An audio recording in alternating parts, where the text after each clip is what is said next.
What if the reason you're drained, overwhelmed, or uninspired isn't you at all, but the people and places around you?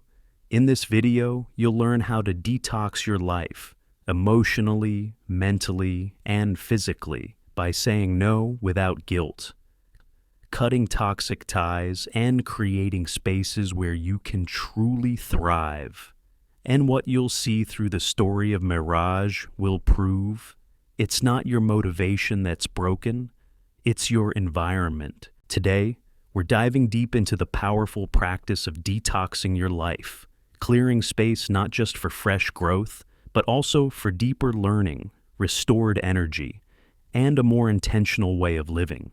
Imagine this as your reset button, a conscious decision to reevaluate your environment, your energy, and your relationships.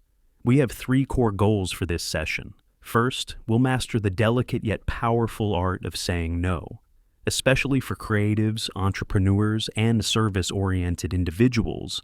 There's often an internal pressure to say yes to every opportunity. But the truth is, saying yes to everything often leads to burnout. Today we're flipping that mindset. You'll learn how to confidently say yes to what truly aligns with your values, and just as confidently say no to what doesn't serve you. Second, we'll look at how to identify and begin removing toxic influences from your life, whether it's people, habits, environments, or commitments. Then, we'll take the essential step of nurturing and prioritizing relationships and surroundings that restore you and bring joy, ease, and energy into your day. Finally, we'll focus on mental and emotional clarity. Why?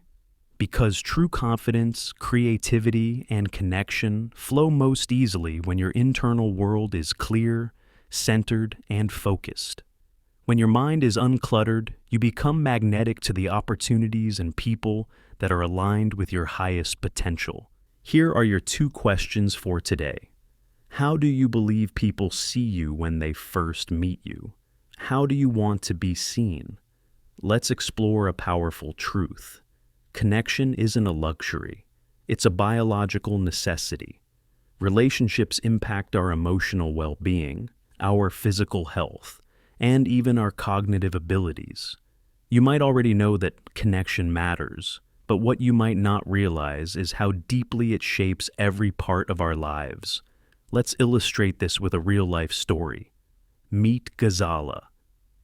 She's an 18-year-old freelance graphic designer who recently moved to a new city.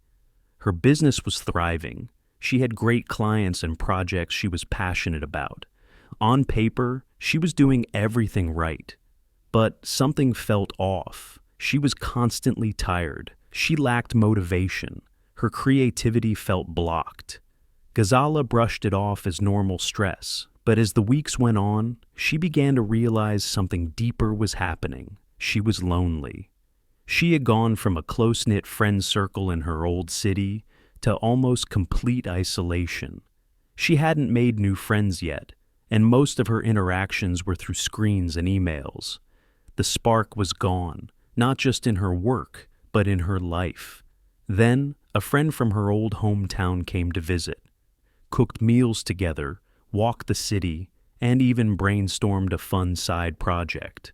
When the visit ended, Gazala noticed something remarkable. She slept better. Her energy was back. She had new design ideas flooding in. She felt alive again.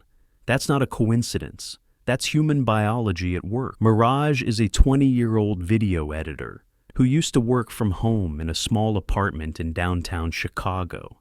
His workspace was his dining table, just a few feet away from his bed in his kitchen.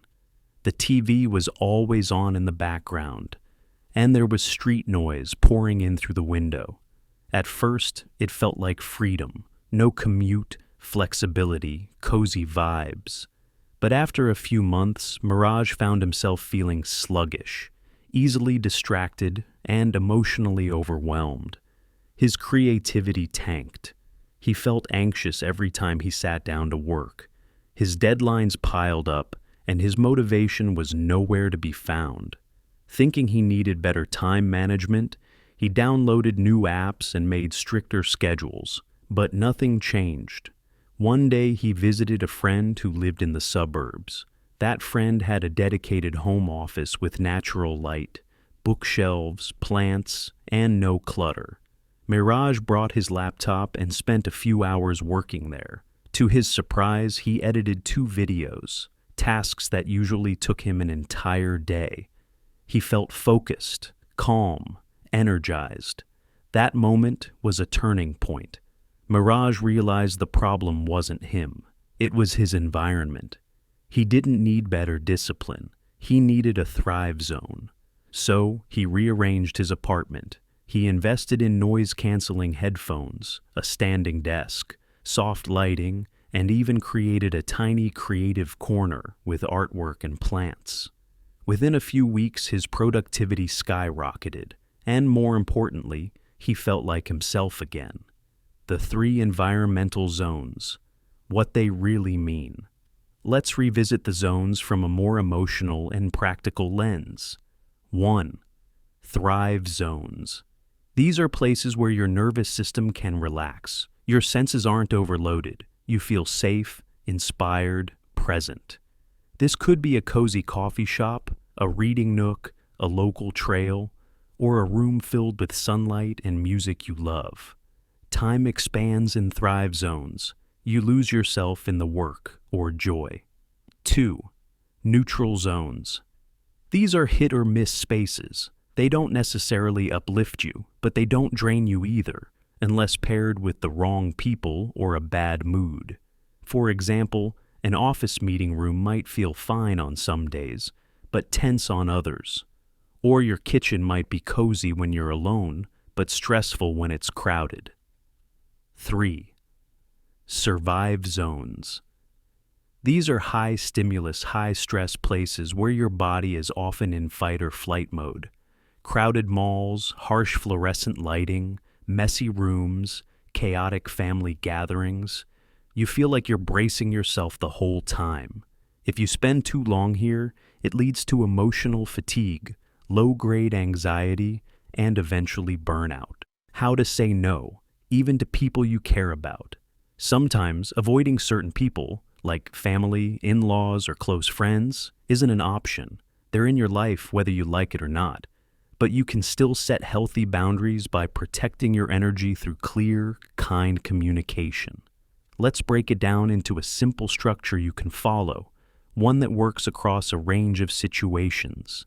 Start with kindness. Open with a thank you or a warm sentiment. For example, thank you so much for the invite. Be clear and direct. State your boundary or decline the invitation without over-explaining. I won't be able to join. Skip the justification. You don't owe anyone a detailed reason. A short, honest statement is enough. Offer an alternative. If it feels right, you can soften your no with another option, like, could we catch up next week instead? Let's walk through a real-life scenario. Hey, thanks so much for the invite to your party this weekend. I really appreciate you thinking of me. I won't be able to make it, but how about we grab brunch sometime next week instead? In this example, you're being thoughtful and respectful while also holding your boundary. Your challenge, stepping into intentional living. This week, I challenge you to put everything you've learned into intentional, practical action. Start small, be specific, and notice the emotional impact of these decisions. Say no with intention. Choose one invitation, request, or obligation that doesn't align with your energy, goals, or emotional well-being. Use the boundary-setting script. Start with kindness, be clear, avoid over-explaining, and offer an alternative only if it feels right to you. Reflect on how it feels afterward. Were you relieved, empowered, guilty? Journal the experience. Add 3 nourishing activities to your calendar. Block time for 3 activities that recharge your energy. 1 should be social, a meaningful connection. 1 physical, movement, nature, or rest. And 1 mental, emotional, something that brings peace or inspiration. Schedule them just like meetings, because your restoration is just as important as your output. Create a January checkpoint. Open your digital or physical calendar and block off 30 minutes during the first week of January. Label it Reset and Realign. Use this time to revisit your workbook or journal entries from this detox. What boundaries are holding? Which ones need reinforcement? Which nourishing relationships have blossomed? What thrive zones have you stepped into more often? Let this appointment be your ritual of reflection and recommitment. This isn't a checklist. It's a transformation in motion. Track how you feel as you implement each step. Let the data of your emotions and energy guide you toward a life that feels more intentional, spacious, and aligned. Take a moment to pause and truly reflect. What caught you off guard when examining your boundaries? What habits or emotional patterns surfaced that you hadn't seen clearly before? Finally, I give you summary of this video. Focuses on detoxing one's life to improve interpersonal interactions and overall well-being. Advising listeners to schedule activities in places where they feel most comfortable and energized. And introduces calendar blocking as a method for proactive scheduling to maximize nourishing interactions and minimize draining ones. The ultimate goal is to align one's desired self-perception with how others perceive them, fostering more authentic and fulfilling connections. I do want to take the time to say, thank you very much for watching. If you genuinely enjoyed this video, then don't be shy to hit the like button.